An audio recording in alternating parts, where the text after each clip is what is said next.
Alors, je vous salue à tous. Notre frère disait ça, je suis venu quelques fois, mais j'ai été quand même ici quelques années, là, et puis 2008, je pense, jusqu'à 2017. Alors, ça me fait plaisir de revenir vous voir, vous visiter. Et puis, c'est un privilège en même temps de pouvoir en même temps apporter la parole du Seigneur. J'ai été bien touché tout à l'heure aussi par le partage de notre sœur aussi. Puis dans les prières, on voyait que ce désir de vouloir témoigner du nom du Seigneur, c'est tellement important. Et puis, il y a un petit partage que vous allez peut-être, qui va circuler probablement là, que j'ai un partage semblable à notre sœur qu'elle a fait ce matin, là, qui va circuler. Mais j'aimerais dire que c'est assez important. Il y a une loi spirituelle que Jésus lui-même a portée dans la parabole du sommeur. Là. C'est que ça, c'est garanti que si le sommeur persévère à semer, là, c'est sûr qu'il y a une partie qui va tomber dans la bonne terre. Mais souvent, ce qui arrive, c'est que le Seigneur, en tout cas, il arrange les choses d'une certaine manière. Il veut nous former à la persévérance, à la foi. Puis assez souvent, des fois, ça arrive qu'on commence sur un terrain dur, des fois aussi. Ou on commence sur un terrain plus facile, puis on tombe sur un terrain un petit peu plus dur. Puis là, on peut se décourager de semer. On dit, il n'y a rien qui pousse, ça ne marche pas. Là, moi, je ne sème plus. Là, les gens ne veulent plus rien savoir, ne sont plus intéressés. Alors, tu sais, où il y en a qui ont reçu avec joie, mais à un moment donné, ils ont suivi un petit bout de temps, se sont découragés. Là, ça nous décourage de semer. Mais le Seigneur permet ça. Il veut qu'on persévère dans la foi. Mais c'est une loi que lui-même a donnée dans la parabole. C'est lui qui l'a dit, le Seigneur. Il y a une semence qui va tomber dans la bonne terre. Alors, il ne faut pas se décourager là, par si on a des mauvaises expériences avec des mauvais terrains qui est le cœur aussi. Alors, ce matin, c'est ça le titre du message. Alors, on a apporté une série à l'Église d'Alma qui était doux et humble de cœur, à montrer vraiment quel était le cœur de Christ. Et puis, si le cœur de Christ, c'est Christ, son cœur est doux et humble, là, on a tout expliqué un peu dans 4 messages, qu'est-ce que c'était un petit peu tout cela. Là. Et, mais maintenant, si nous, on est chrétiens, on a reçu le Seigneur, s'il vit en moi, bien, moi aussi, je devrais dégager cela aussi, d'être doux et humble de cœur. Et puis, alors, le titre, c'était vraiment, vivre à l'image du cœur de Christ. Et c'est à partir du verset Galates 2:20. Je suis content que les enfants se soient avancés, là, parce que je vais essayer de mettre ça le plus possible au niveau que les enfants puissent bien comprendre. Là. Si je vois juste des adultes, je vais avoir tendance à parler à des adultes, mais là, je vais essayer d'avoir un langage qui va... C'est quand même des choses profondes, là, mais je suis certain que des enfants de 7-8 ans et plus vont saisir le plus important dans ce que je vais dire ce matin. Alors, dans Galates 2:20, ça dit « J'ai été crucifié avec Christ, et si je vis, ce n'est plus moi qui vis, c'est Christ qui vit en moi. Si je vis maintenant dans la chair, je vis dans la foi au Fils de Dieu, qui m'a aimé, qui s'est livré lui-même pour moi. » Tu sais, des fois, on lit ça assez rapidement, puis on dirait qu'on ne s'arrête pas beaucoup peut-être sur ce passage-là. Ou peut-être que ça nous bouscule un peu. Tu sais, quand ça dit « c'est Christ, c'est plus moi qui vis, c'est Christ qui vit en moi », oh, des fois, on se regarde, puis il me semble que je n'ai pas si l'impression que ça, que Christ vit en moi, là, quand je me regarde. Ou est-ce que les autres, vraiment, sont capables de voir ça, que Christ vit en moi, par mon comportement, par mes choix de vie, par mes paroles. Alors, tout cela, mes réactions. Alors, oui, ça peut-il avoir l'air à faire un peu prétentieux? Des fois, on se dit, Christ vit en moi. Est-ce que je peux vraiment dire ça? Est-ce que c'est possible que Christ vit en moi? Bien, si la parole de Dieu le dit, c'est vrai. Tout ce que la parole de Dieu dit est vrai. Puis on peut dire, ça c'est Paul, c'est pas pareil, l'apôtre, il était un apôtre, puis lui était parfait, tout cela. Là. Mais toutes ces personnes-là étaient des personnes de la même nature que nous. Là. C'est ça que la parole de Dieu nous dit, que ce soit Abraham, Isaac, Joseph, Moïse, Paul, Pierre, tous les disciples du Seigneur. C'était des personnes de la même nature que nous. Alors pourquoi Paul était capable de dire ça, que Christ vit en moi? Comme il dit dans la deuxième partie, il dit « Si je vis maintenant dans la chair », ça veut dire que si je suis vivant, je vis comment? Je vis en ayant confiance à Jésus. Quand je vis dans la foi au Fils de Dieu, ça veut dire que qu'est-ce que je fais, qu'est-ce que je décide, qu'est-ce que je pense, qu'est-ce que je réagis, je le fais, mes décisions, je le fais en ayant confiance à Jésus. Jésus qui m'a aimé et qui s'est livré lui-même pour moi. Ça veut dire que Jésus, si Si Jésus m'a aimé assez pour venir mourir pour moi, là, bien, il m'aime assez pour vivre en moi aussi. Il faut que je le croie à ça. Alors, mais comment ça peut être possible que Christ vit en moi? Eh bien, si on regarde la première partie du verset, là, bien, Paul, il dit vraiment, là, qu'est-ce qui s'est passé? Il s'est passé quelque chose avant, dans la vie de Paul, avant que Christ vit en lui. Et il dit, j'ai été crucifié avec Christ. Bon, qu'est-ce que ça veut dire, ça? Je suis mort avec Christ, là. Christ est mort sur la croix. Et je vais l'expliquer là, avec un peu une leçon d'objet pour aider à comprendre, là, qu'est-ce que ça veut dire être mort avec Christ sur la croix. Et après ça, il dit, bien, si je suis mort, ça veut dire que maintenant, c'est plus moi qui vis, là. Oui, OK, je suis mort avec Christ sur la croix, mais Christ il est ressuscité. Maintenant, il vit en moi. Donc, si moi je suis mort, c'est plus moi qui vis. Puis si Christ est ressuscité, il vit en moi, donc c'est lui qui vit en moi. Alors, plus simplement, là, j'essaie de résumer ça un petit peu comme de cette façon-là. Maintenant, on va aller un petit peu plus en détail pour comprendre ça. Qu'est-ce que c'est ça? J'ai été crucifié avec Christ. Qu'est-ce que ça veut dire vraiment? Alors, on va aller premièrement dans un texte d'Ésaïe 53. Ça, c'est un texte prophétique qui a été annoncé plusieurs centaines d'années avant que ce soit réalisé. Mais ça démontre vraiment qu'est-ce que quand Jésus est mort sur la croix. C'est de ça que ça parle ici. Il faut faire attention parce qu'il y a beaucoup de personnes, même des chrétiens, utilisent ces textes-là un peu comme on parle de l'évangile de prospérité, là, parce que ça parle de blessures, de guérison. Bien là, on parle juste de ça, puis tu as des bobos, puis tout ça.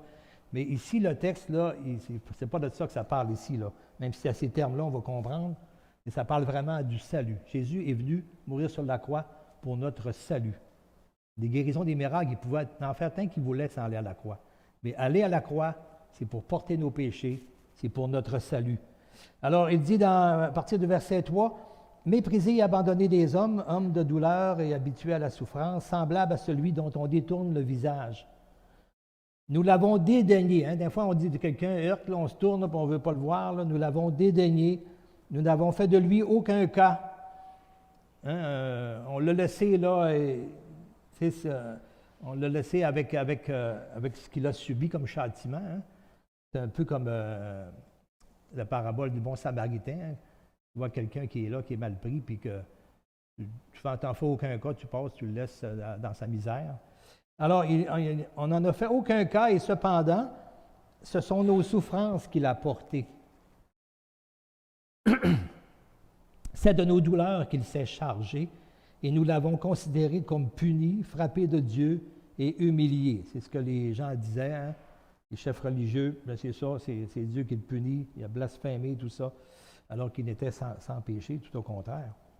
Mais ça dit au verset 5, « Il était blessé pour nos péchés. Hein, il a été fouetté, couronné d'épines, battu, ridiculisé, cloué à la croix. Il a été blessé pour nos péchés, brisé pour nos iniquités. » C'est la même chose, nos péchés, toutes nos offenses envers Dieu qu'on commet. « Et le châtiment qui nous donne la paix est tombé sur lui. » Parce que tous nos péchés, il y a un châtiment. Tout péché mérite un châtiment. Hein? Mais le châtiment, bien, il est tombé sur lui. Il est venu sur la croix pour le prendre à notre place. Parce que sinon, on reste avec le châtiment. Alors, et c'est par ces meurtrissures que nous sommes guéris. Nous étions tous errants comme des brebis. Chacun suivait sa propre voie. C'est ça notre problème. Le problème du péché, là, c'est quand ça dit celui qui ôte le péché du monde. C'est quoi le péché, là? C'est pas parce qu'il a fait un vol ou tout ça, là, tout ça c'est correct, c'est mal, c'est péché, là. Mais le péché, c'est l'incrédulité de marcher avec Dieu, c'est de marcher selon sa propre voie. C'est de tourner le dos à Dieu, puis de vivre, moi vivre ma vie à ma manière. Moi, je fais ce que je veux, moi, c'est ça que j'ai envie de faire, c'est ça que je fais. Personne n'a d'affaire à me dire quoi que ce soit. Alors, chacun suivait sa propre voie, et l'Éternel a fait retomber sur lui l'iniquité de nous tous. Alors, le fait de marcher dans une direction contraire à Dieu, bien là, ça va amener tout le reste des problèmes et des péchés, ce qu'on va accomplir. Mais ici, c'est ça, c'est par ce meurtrissure que nous sommes guéris. Dans la parole de Dieu, surtout dans l'Ancien Testament, la condition de pécheur, là, c'est souvent comparé à une maladie qui est comme incurable, qu'on ne peut pas guérir. Il n'y a pas d'être humain qui a un remède pour guérir notre situation de pécheur vis-à-vis de Dieu. On peut pardonner à quelqu'un qui nous a fait de quoi de mal, mais on ne peut pas pardonner ses péchés devant Dieu. C'est Dieu seul qui peut pardonner les péchés. Et puis, mais cet état de péché-là, ça nous dit dans la parole de Dieu que c'est comme une maladie, comme un cancer, si on pourrait dire, comme une lèpre, quelque chose que ça nous couvre partout puis qu'on ne peut pas s'en sortir. Et ça nous amène toutes sortes de conditions, là. Alors, c'est ça que ça parle ici, quand c'est par se mettre sûr que nous sommes guéris.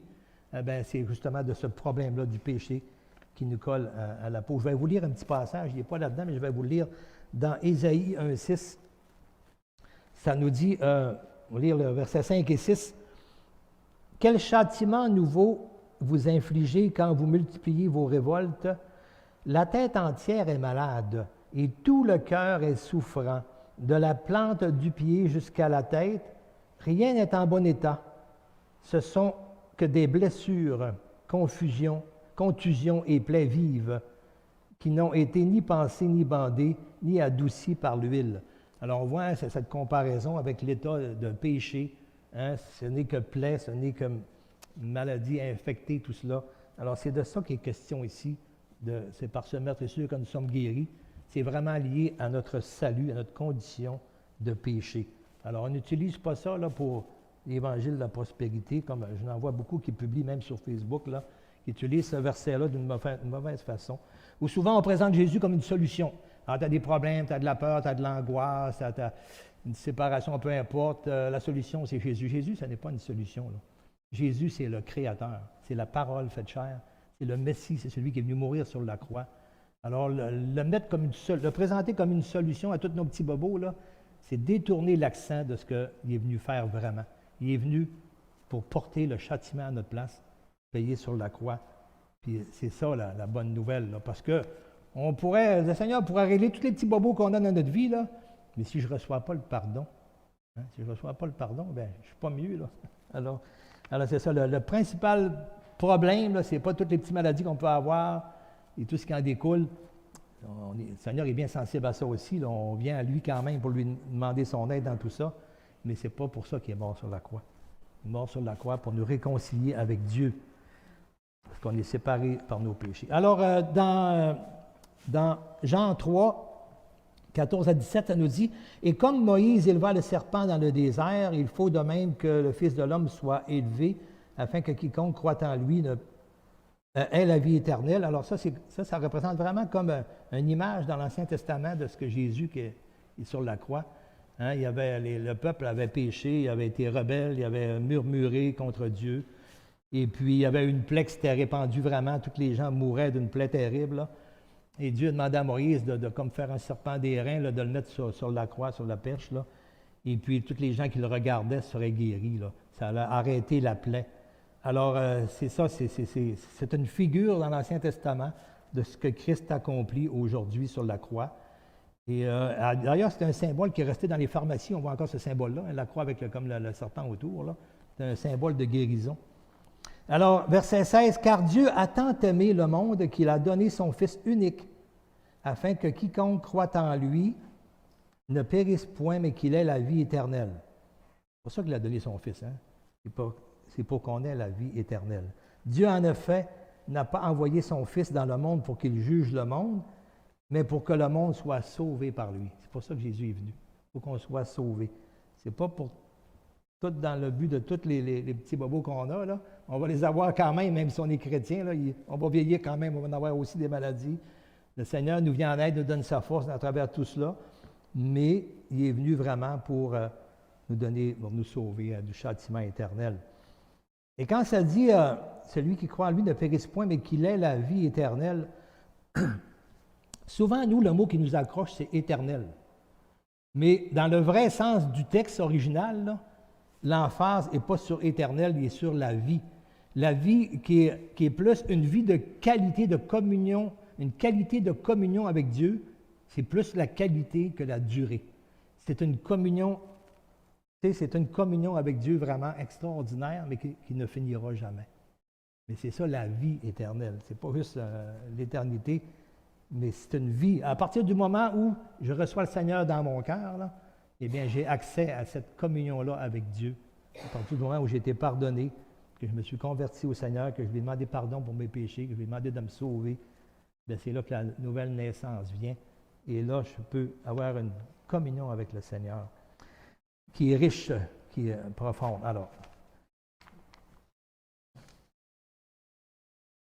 prochain petit passage, on va revenir dans ça ne sera pas long là. Alors, on voit dans Acte 2, à la Pentecôte, hein, le Saint-Esprit a été répandu d'une façon vraiment extraordinaire aussi, pour que tous les Juifs n'en doutent pas non plus, là. Et puis, Pierre a tout expliqué, là, qu'est-ce qu'il en était de Jésus. Puis, à la fin de son discours, verset 36, il dit, verset 36, 37, il dit que toute la maison d'Israël sache, sache donc avec certitude que Dieu a fait Seigneur et Christ, ou Sauveur, Seigneur et Sauveur, ce Jésus que vous avez crucifié. Et après avoir entendu ce discours, ils eurent le cœur vivement touché, et ils dirent à Pierre et aux autres apôtres, « Hommes, frères, que ferons-nous? » Ce n'est pas tout d'être touché, hein? Comme notre sœur ce matin partageait un exemple, par exemple, on rencontre quelqu'un qui a des problèmes, là, que ça ne va pas bien du tout, là. Passe à côté, ça peut me toucher, là, je suis touché de ce qu'il vit, là, mais si après ça, je continue et je ne fais rien, bien, en réalité, ça n'a rien changé, hein? Je n'ai pas fait ce que le Seigneur aurait voulu que je fasse.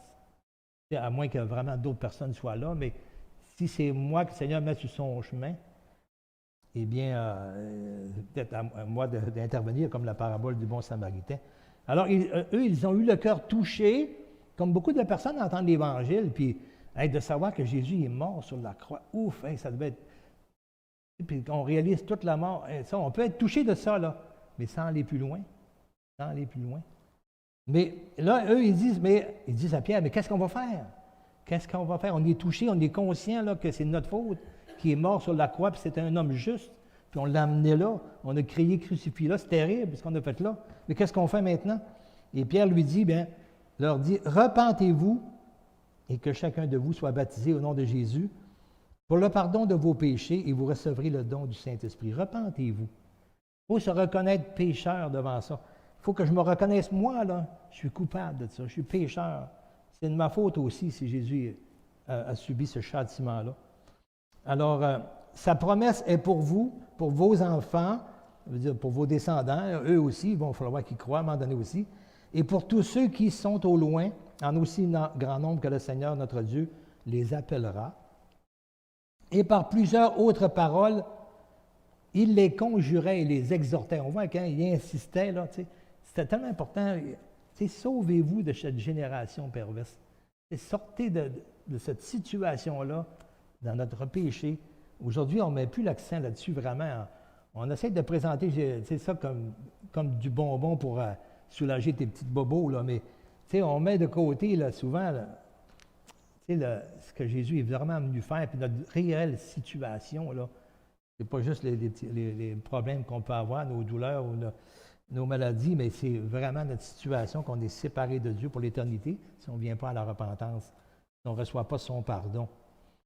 Verset 41, ça nous dit ceux qui acceptèrent sa parole furent baptisés, et en ce jour-là, le nombre des disciples s'augmenta d'environ 3000 âmes. Ils persévérèrent dans l'enseignement des apôtres, dans la communion fraternelle, dans la fraction du pain et dans les prières. J'aime ça, ce passage-là, moi. Puis, vous savez, est où notre persévérance dans toutes ces choses-là? Hein? Des fois, on a même de la misère des fois à persévérer, à venir souvent notre seule rencontre du dimanche. Alors, ils persévérèrent, eux, mais dans l'enseignement des apôtres, hein, dans l'étude de la parole, puis écouter les enseignements qui sont apportés, la communion fraternelle. Vraiment, c'est important de se rencontrer, de s'édifier ensemble, de prier ensemble, de s'exhorter ensemble et de se rappeler ce que le Seigneur a accompli sur la croix. Et dans les prières aussi, l'intercession. Dimanche soir, moi, je suis allé rencontrer d'autres chrétiens. On a fait un temps de louange puis de prière d'intercession pour le témoignage, là, vraiment, qu'on soit des témoins pour le Seigneur. Puis tout de suite, le lendemain, là, j'ai vraiment été béni d'une rencontre, là, que, en tout cas, je l'ai partagée sur le Facebook, là, en tout cas sur Messenger à certaines personnes. Ils vont le publier probablement ici, mais ça ressemble un peu à ce que notre sœur a dit tout à l'heure. Alors, Acte 3, 18, ça dit, et là, Pierre fait un autre discours après cela, là, puis à la fin de son discours, il répète encore cela. Il dit, « Mais Dieu a accompli de la sorte, de cette manière-là, là, par la mort de Jésus sur la croix, ce qu'il avait annoncé d'avance par la bouche de ses prophètes, que son Christ devait souffrir. C'est ce qu'on a vu dans Ésaïe 53, ça avait été annoncé. Et il dit, repentez-vous et convertissez-vous pour que vos péchés soient effacés. Alors, il insiste vraiment, on voit qu'ils insistaient sur la repentance. Il faut changer de comportement, il faut se reconnaître pécheur et perdu. Et pécheur par rapport à Dieu, là, pas juste par rapport qu'on a fait quelque chose à quelqu'un, là, mais on a offensé Dieu parce qu'on marche chacun dans notre propre voie sans marcher avec Dieu. Alors, dans Matthieu 11, on voit Jésus qui va dire, mais ça, c'est pas longtemps après qu'il a parlé par rapport aux enfants, si on ne reçoit pas le salut comme un enfant le reçoit, on n'entrera pas dans le royaume des cieux, de le recevoir simplement par la foi. Il dit, venez à moi, Matthieu 11, 28, venez à moi, vous tous qui êtes fatigués et chargés, je vous donnerai du repos. Et prenez mon joug sur vous et recevez mes instructions, recevez mes enseignements, hein, car je suis doux et humble de cœur. Les chefs religieux, ils rejetaient tous les pécheurs, mais Jésus, les accueillait, les recevait, il leur enseignait, il montrait la miséricorde, la richesse de la miséricorde de Dieu pour les amener, pour vouloir les réconcilier avec Dieu. Je suis doux et humble de cœur et vous trouverez le repos pour vos âmes, pas pour votre corps. Hein. Et pour vos âmes, c'est vraiment du salut qui est question ici. Vous êtes fatigués et chargés, bien ça, c'est à cause vraiment de nos péchés. C'est ça qui nous amène.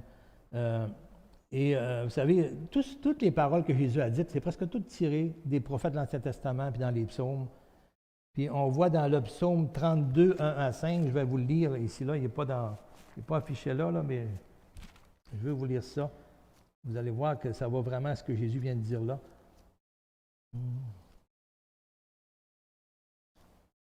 OK.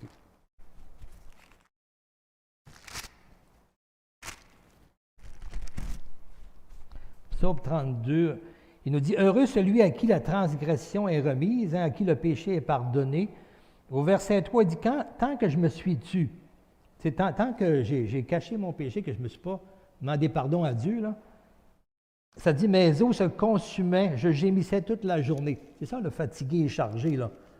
La nuit et le jour, ta main s'appesantissait sur moi, ma vigueur n'était plus que sécheresse comme celle de l'été. Je t'ai fait connaître mon péché, je n'ai pas caché mon iniquité, et j'ai dit, j'avouerai mes transgressions à l'Éternel, et tu as effacé la peine de mon péché, hein, le fardeau de mon péché. Alors, c'est de cela que découle ce passage-là, quand ils disent, vous qui êtes fatigués et chargés, là, c'est par rapport, à cause de cette situation-là de péché. Et alors, il dit, OK, mon joug est doux et mon fardeau est léger. Et c'est ça, vous trouverez le repos pour vos âmes, mais ça, c'est vraiment retrouver la paix avec Dieu, la réconciliation avec Dieu. C'est ça qui nous amène vraiment à la paix. Tu sais, on peut même, une fois réconcilié avec Dieu, une fois pardonné, vous savez, des fois, en deux personnes, hein, on a pu se disputer, se chicaner. Puis là, c'est lourd, c'est pesant là, dans notre cœur. Tu sais, c'est notre meilleur ami peut-être, notre frère, notre soeur ou des personnes proches. Puis là, on est triste, ça va plus bien. Hein. On ne se parle plus, ça fait mal. Mais une fois qu'il y a un pas qui est fait pour demander pardon, là, que le pardon est accordé, là, on est tellement léger, hein? On est léger, ça fait du bien. Mais avec Dieu, on a la même situation aussi. Et c'est pour ça que vous trouverez le repos pour vos âmes, c'est vraiment pour le salut, la paix, retrouver la paix avec Dieu. Si je reçois le pardon de Dieu, là, il me donne une paix que la Bible dit que ça surpasse toute intelligence et compréhension. Là. Alors, c'est ça, c'est important. Alors, j'y viens maintenant, là. Ésaïe 64, le verset 5. Alors, ça nous dit, « Nous sommes tous comme des impurs, et toute notre justice est comme un vêtement souillé. Nous sommes tous flétris comme une feuille, et nos crimes nous emportent comme le vent. » Là, ça parle de notre situation de pécheur. Et à plusieurs endroits dans la parole de Dieu, notre situation de pécheur est comparée à un vêtement qui est tout sale, qui est tout taché. Hein? On le voit dans Apocalypse 3, hein, quand ça dit, tu penses que tu es riche, puis tout ça, tu as des beaux vêtements, puis Mais il dit, je te dis que tu es pauvre, misérable et nu. Il dit, je te conseille d'acheter de moi de l'or éprouvé par le feu. Hein, ça veut dire de marcher par la foi, l'épreuve de la foi, puis des vêtements blancs, afin de cacher la honte de ta nudité. Alors, on peut paraître bien aux yeux des autres, là, mais si notre vêtement là, se transformait là, comme l'image du péché de notre cœur, là, ben, on serait gêné, probablement, on serait très, très gêné. Mais ici, là, c'est important, ça dit que toute votre justice là, est comme un vêtement souillé. Ce n'est pas tous vos pires péchés, vos pires offenses, vos pires crimes, vos pires vices, peu importe, vos pires paroles blessantes, là, mais toute votre justice. Tout ce que nous, on pense, là, que hey, ça, c'est bien, c'est beau, c'est bien, j'ai fait des bonnes actions, et là, je peux me présenter devant Dieu, il va m'aimer avec ça. Là. Et tout ça, là, même ce qu'on a de meilleur, autrement dit, même si on se présenterait devant Dieu avec ce qu'on a de meilleur, bien, ça nous dit que ça, ce serait comme un vêtement souillé aux yeux de Dieu, parce que souvent, dans ce qu'on fait de meilleur, là, on a toujours des intentions qui ne sont pas pures. Des fois, c'est pour notre intérêt. On a des avantages à en retirer. On va faire du bien à quelqu'un, mais c'est donnant, donnant. Alors, il y a toujours quelque chose. Devant Dieu, là, on est tous pécheurs, on est tous impurs. Et toute notre belle justice, là, ben, c'est comme un vêtement souillé. Vous pouvez penser, le dimanche matin, la plupart d'entre nous, je pense qu'on met nos meilleurs vêtements, souvent, hein, quand on vient ici. Et puis, je me souviens, mon épouse, le matin, elle dit toujours, ben, qu'est-ce que je mets ce matin? Là? Qu'est-ce que tu vas mettre, toi? Puis, on aimait toujours s'habiller appareillé. Si on était de la même couleur, ça prenait du orange, je prenais du orange. Elle avait toujours une chemise qui allait avec une de ses blouses. Puis là, une fois qu'elle s'était habillée, elle venait me voir, puis elle dit, puis, de quoi j'ai de l'air? T'as fait-tu honte? Ah ben, j'étais fier de moi. J'ai dit, ben oui, c'est sûr que je suis fier de toi. Mais, c'est drôle. Mais c'est ça, on essaie de se mettre sur un plus beau jour, tu sais, ça. Mais c'est bien, ça, je ne dis pas que c'est mal, c'est bien. Mais c'est trompeur quand même, parce que ça ne révèle pas nécessairement l'état de notre cœur, ça. Et je ne sais pas ce que vous pensez de ma chemise ce matin, là. En tout cas, ben moi, je l'aime, là, mais ça a l'air relax, hein, ça a l'air cool, ça a l'air en vacances, ça a l'air. En tout cas, pour moi, moi, je l'aime parce que je l'aime bien. Mais, tu sais, ça peut donner une fausse impression. Ça ne veut pas dire que si j'ai l'air bien de par mes vêtements, que ça va super bien aussi. Hein? Ça ne veut pas dire que parce que quelqu'un, des fois, n'aurait pas des beaux vêtements que dans son cœur. C'est justement hier au restaurant. On va au restaurant plusieurs fois avec ma soeur Monique, puis pour à peu près une couple de mois, un mois, il y avait un jeune homme là, qui il sort de la cuisine, puis un gilet vraiment, là, un genre de camisole, pas beau, là, puis le jeans, là, le fond de culotte descendait quasiment aux genoux. Puis là, il sortait de la cuisine, il dit, oh boy, c'est pas lui qui fait à manger, qui fait le repas. Mais je sais que c'est bon dans ce restaurant-là, j'étais comme surpris, là. Mais hier, je le revois, là, tout bien checké avec le costume là, du restaurant. Il devait commencer probablement, là. Il est tout souriant, tout ça. Puis, je lui ai même donné un verset biblique avec une carte de merci avec un verset. Il était tout heureux. Mais il faut faire attention, le vêtement. Mais il reste qu'on aime se présenter avec des beaux vêtements, normalement dans une belle circonstance. Là. Et puis, mais sauf qu'aux yeux de Dieu, si Dieu qui voit notre cœur, là, si notre cœur est. Si on n'a pas reçu le pardon du Seigneur, là, et même là, si on vient de faire des choses puis mettons qu'on n'a pas demandé pardon au Seigneur, on va pécher encore, mais on a un avocat auprès du Père, on lui demande pardon. Mais là, si notre vêtement prendrait l'apparence de ce qui est vraiment notre cœur, d'un fond, on serait gêné. Hein? Puis, je vais vous montrer quelque chose, mais n'ayez pas peur, je ne ferai rien d'inconvenant là. Je vais vous aider à comprendre. C'est un peu la leçon d'objet. Alors, oui, c'est ça. La première chemise, là, ça, c'est le vêtement d'apparence. OK? Les enfants, vous allez vous rappeler de ça? Ça, c'est l'apparence. Ça paraît bien. Hein? Ça paraît bien, un beau vêtement propre, des belles couleurs, mettons. En tout cas, il y a plus beau que ça, là, mais moi, j'en suis bien content quand même. Là. C'est compliqué que les fils, là. Alors, ça, ça représente quoi, ça, ce vêtement-là? Là? Les apparences. Hein? Ça paraît bien. Hein? Des fois, on paraît bien. OK, je vais mettre ça là. C'est poigné d'un bouton. Alors ça, là, c'est une chemise toute sale. Hein? Ça représente quoi, ça, la chemise sale, hein, le vêtement sale? C'est ce qu'on vient de lire. Hein? Toute votre justice n'est qu'un vêtement souillé devant Dieu. Alors, si on pense se présenter devant Dieu avec des bonnes œuvres, moi, j'ai donné des dons, des gros dons à des places, puis j'ai fait du bien. Et ça ne comptera pas. Là. Ça ne comptera pas, ça ne peut pas. Ça ne peut pas laver nos péchés. Hein? On ne peut pas laver nos péchés nous-mêmes. Alors, on se présenterait devant Dieu comme ça, toute sale. Là.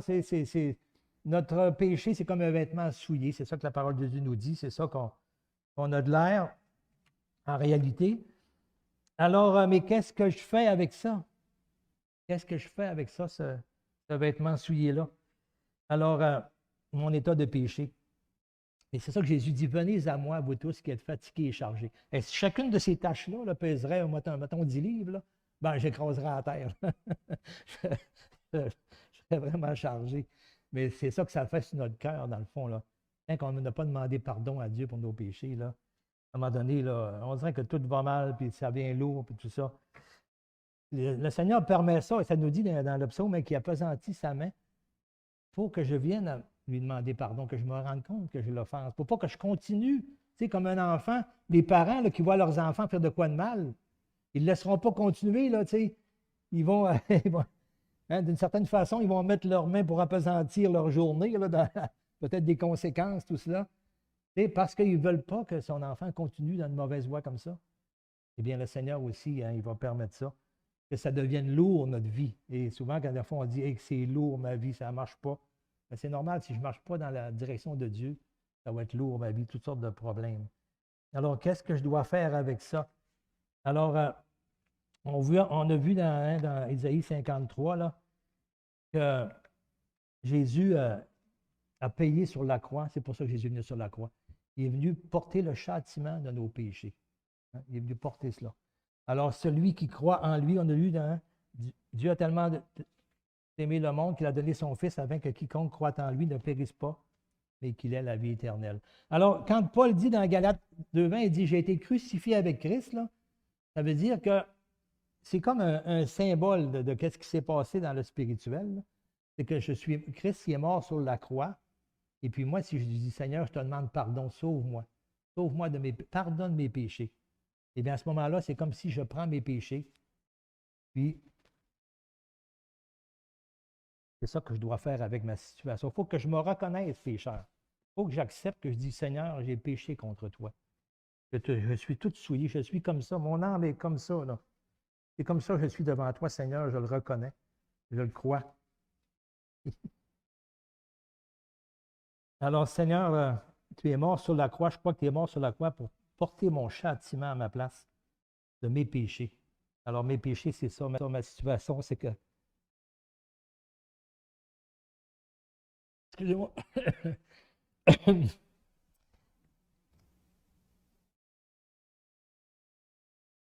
Bon, Marcelli, d'accord. Alors, oui, c'est quand même touchant. Ça me touche moi-même. Et puis, parce que j'ai été touché comme ça quand je suis venu au Seigneur aussi. J'ai pris mes péchés, puis dit, Seigneur, je te demande pardon. Sauve-moi. Je dois croire maintenant qu'il est mort sur la croix pour porter mes péchés, pour me pardonner. Puis ce qu'il me donne, il me donne un vêtement blanc. C'est ça, le vêtement blanc, hein, c'est le pardon. C'est le pardon, c'est la paix avec Dieu. C'est ça, c'est le vêtement que le Seigneur me donne une fois que j'ai remis mes péchés, parce qu'il les a portés pour moi, puis il les a effacés, il a payé pour, et puis ma dette est effacée. Et là, j'en aurai plus. Il a payé pour mes péchés passés, mes péchés présents, et mes péchés à venir aussi. Là. J'ai encore une nature pécheresse, je vais faire encore des bêtises, là. Mais le Seigneur, par son esprit en moi, il va me diriger vraiment à me tourner vers lui, à payer pour cela. Il va me diriger à me repentir, à me changer de conduite, à me demander pardon, puis à me mettre en règle avec lui, à me sanctifier. Alors, c'est un petit peu ça que je voulais démontrer. Hein. La première chemise, c'est quoi? C'est les apparences. Hein? Ça peut être comment les gens nous voient, mais ça peut être aussi comment je me vois dans le miroir. Hein? Je me trouve beau, tout ça, une belle chemise. Ça peut être que je me trouve bien, moi, je trouve que je fais des bonnes œuvres. Je ne suis pas si pire que ça. C'est les apparences. Mais en réalité, là, peut-être que c'est ça qui est mon cœur. C'est sûr qu'avant de venir à Christ, c'est comme ça qu'on est, dans le fond. Et puis, on a besoin, c'est pour ça que Christ est mort sur la croix. Alors, cette chemise-là représente tout notre vêtement souillé. Et même si on a fait une belle vie, une belles affaires, et lui, il est bon, elle est bonne, il a fait des belles affaires. Et devant Dieu, on est tous comme des impurs, sans exception. Alors, Jésus est venu mourir sur la croix pour cela, pour payer. Et puis, après ça, il me recouvre d'un vêtement blanc. Puis là, il dit, viens et suis-moi maintenant. C'est pas tout de dire oui, là, j'accepte, mais viens et suis-moi. Le Seigneur, il veut qu'on le suive, qu'on marche avec lui. Parce qu'il veut, comme on a vu tantôt, ce n'est plus moi qui vis, c'est Christ qui vit en moi maintenant. Alors, si Christ vit en moi, bien, je le suis. C'est pas lui qui le suit, c'est à moi de le suivre. Alors, ça dit, vous étiez morts par vos offenses dans Éphésiens 2. Vous étiez morts par vos offenses et par vos péchés. Mais Dieu, qui est riche en miséricorde à cause du grand amour dont il nous a aimés, nous qui étions morts par nos offenses, il nous a rendus à la vie avec Christ. C'est par grâce qu'on est sauvés. Il nous a rendus à la vie. Alors, le fait que j'ai pris ma situation, je me suis reconnu pécheur et perdu, j'ai mis ça, je suis venu à la croix du Seigneur, j'ai mis ça sur lui. Eh bien, c'est comme si, c'est ça que Paul dit, j'ai été crucifié avec Christ. Je suis mort avec lui. Ma vieille personne, mon péché, il est mort avec lui sur la croix. Puis Christ est ressuscité maintenant. Alors moi aussi, je ressuscite une nouvelle personne. C'est ça, la nouvelle naissance. Et maintenant, même si on est encore la même personne qu'avant d'avoir demandé pardon, eh bien, spirituellement, on est comme avec Jésus dans les lieux célestes. Jésus est à la droite de Dieu, près de Dieu. Et on est comme avec lui, caché en lui par notre vêtement blanc qu'il nous a mis par son pardon. Il nous a donné un vêtement blanc. Alors, c'est ça. Et il nous a ressuscités ensemble, il nous a fait asseoir ensemble dans les lieux célestes en Jésus-Christ. On va aller dans Éphésiens 4, à partir du verset 21, la deuxième partie, ça dit « C'est en lui que vous avez été instruits à vous dépouiller, eu égard à votre vie passée. » C'est un petit peu ça, hein? Quand on vient à la repentance, on se dépouille dans notre vie passée, on la donne au Seigneur sur la croix. On est instruits à nous dépouiller. Eu égard à notre vie passée, du vieil homme qui se corrompt par les convoitises. Ça, c'est tout le comportement où on vit dans le péché. Mais maintenant, on est appelé à être renouvelé dans l'esprit de votre intelligence. Le Seigneur va changer nos pensées, nos comportements. Au lieu de chercher le mal, on va s'affectionner aux choses de Dieu. On va chercher ce qui plaît à Dieu. Et à revêtir l'homme nouveau créé selon Dieu dans une justice et une sainteté qu'a produit la vérité. On revêt maintenant un homme nouveau, une personne nouvelle. C'est là que Christ vient en moi et qu'on glorifie le Seigneur. Alors, qu'est-ce qui s'est passé avec ça? C'est ça. Qu'est-ce que le Seigneur a fait avec tout ça? Une fois que je suis venu, que je me suis repenti, ben, le Seigneur, lui, il a payé pour cela, puis ça n'existe plus maintenant. C'est effacé. C'est disparu. Là. Alors, on n'a pas à revenir là-dessus. Là.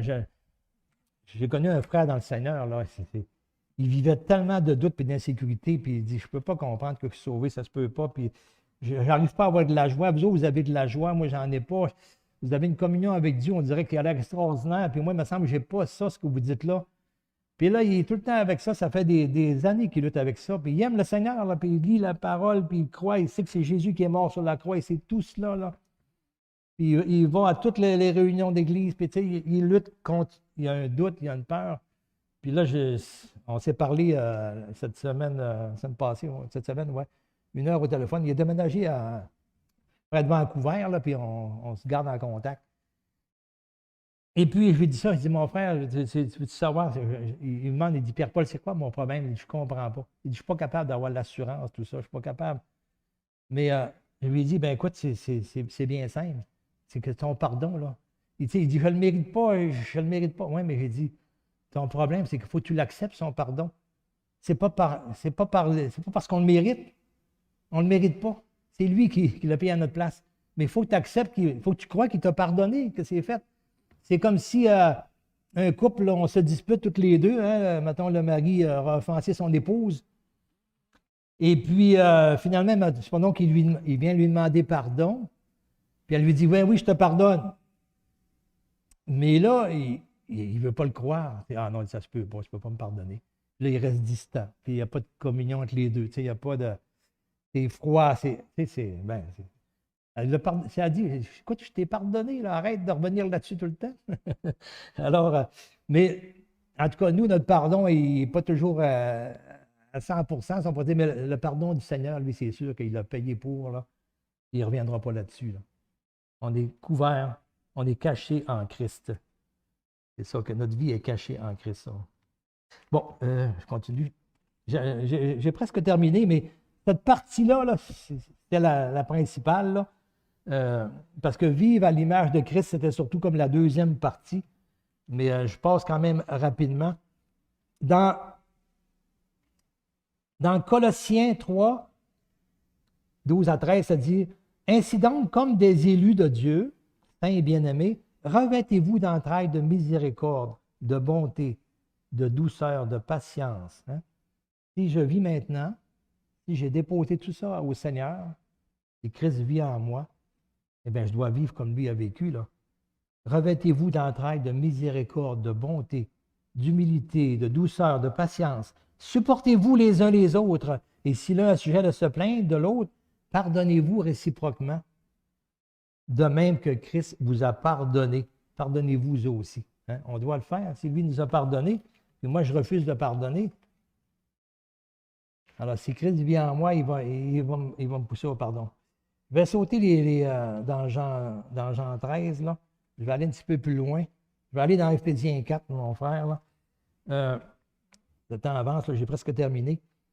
Éphésiens 4, 32, ça dit « Soyez bons les uns envers les autres, compatissants, vous pardonnant réciproquement comme Dieu vous a pardonné en Christ.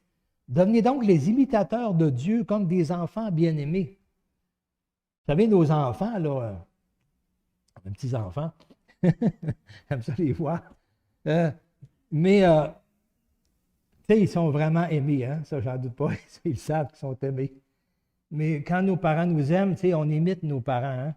On imite ce qu'ils font quand on aime nos parents et qu'ils nous aiment.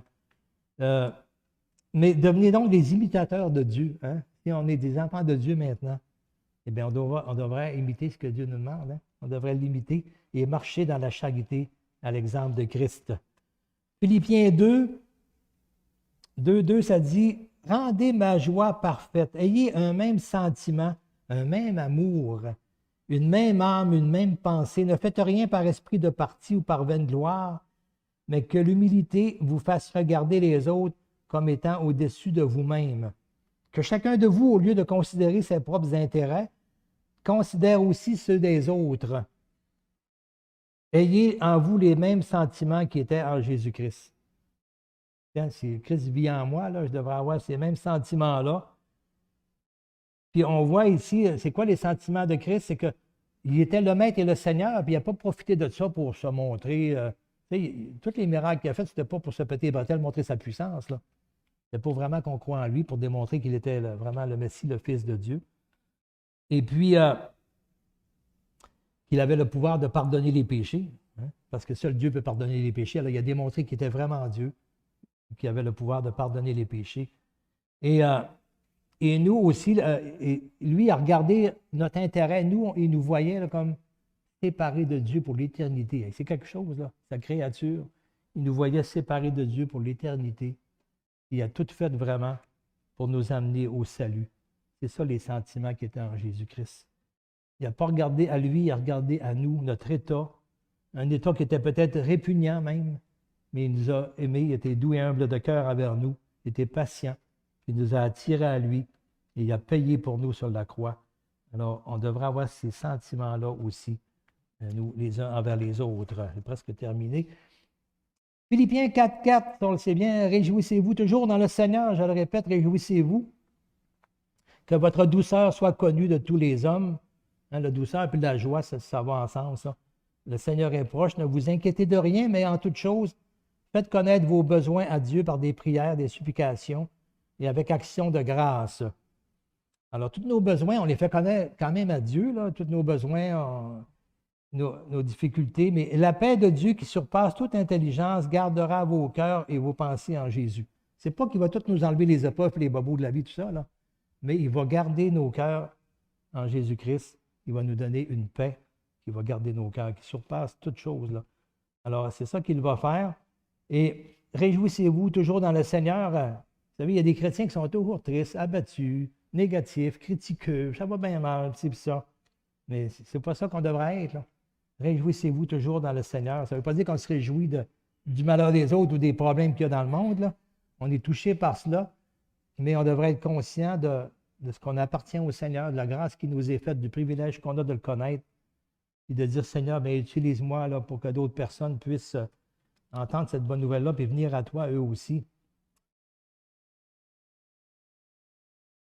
Philippiens 2, 14, ça dit, faites toutes choses sans murmure ni hésitation, afin que vous soyez irréprochables et purs, des enfants de Dieu irrépréhensibles au milieu d'une génération perverse et corrompue, parmi lesquels vous brillez comme des flambeaux dans le monde, portant la parole de vie, et je pourrais me glorifier au jour de Christ de ne pas avoir couru en vain ni travaillé en vain. Hein. Paul qui dit ça, je vais pouvoir dire que je n'ai pas travaillé pour rien parce que je vous vois là aller comme les enfants chantent la petite lumière qui brille, là, c'est ça, qu'on soit une lumière qui brille par notre comportement. Alors, c'est ça qu'on porte cette parole de vie. La dernière feuille. Je voudrais juste dire un petit quelque chose sur les réseaux sociaux. Moi, depuis 3 semaines là, ou un mois, là, je me suis abonné à Facebook parce que j'ai vu que là, j'ai faim d'avoir des contacts avec des gens et de pouvoir partager la parole. C'est dans ce but-là aussi. Là. Puis, quasiment tout se passe là. Moi, je fais le tour, je me suis acheté un vélo, je fais le tour du village, je ne vois personne dehors. Je veux rencontrer du monde, mais les gens sont soit sur leur terrain en arrière, souvent, là, ou soit sur le pitonnage. C'est comment rejoindre ces gens-là à un moment donné. Là. Moi, je ne suis pas du style à cogner des portes nécessairement. Là. Mais, alors, je me suis joint quand même, mais tu sais, ce que je trouve intéressant quand même, parce que je partage la parole, j'aime vraiment ça. Là. Mais c'est qu'on peut aller voir, tu sais, chacun a comme un profil où on voit toutes ses publications. OK? Et là, je me suis mis à aller visiter des personnes de même que, à un moment donné, hein, là, je pense à un chrétien, ça fait longtemps que je n'ai pas vu, là, ça fait quelques années de ça. Je vais aller voir s'il est sur Facebook. Là, je vois son nom. Là, je vais voir qu'est-ce qu'il publie, tout ça. Mais tu sais, la parole de Dieu, elle nous dit dans 2 Corinthiens 3, là, qu'on est comme une lettre, une lettre qui est écrite hein, et qui est lue et connue des hommes. Et on est comme une lettre. Quand les gens nous regardent aller, là, on est comme une lettre. Ça en dit beaucoup. Là. Notre comportement en dit beaucoup sur qu'est-ce qu'on est réellement, qu'est-ce qu'on a dans le cœur, hein, même, parce que la bouche parle de l'abondance du cœur. Maintenant, on pourrait dire qu'est-ce qu'on écrit, là, parle de l'abondance du cœur. Là. Mais je vois, là, j'ai été déçu, là, je n'ai pas visité personne ici, par exemple. Mais j'ai visité plusieurs chrétiens là, que j'ai vus, là, que j'ai connus depuis quelque temps, que je n'ai pas vu, ça fait longtemps. Puis, tu sais, je n'ai pas pu me réjouir bien gros là, de qu'est-ce que je voyais dans toutes leurs publications. Là.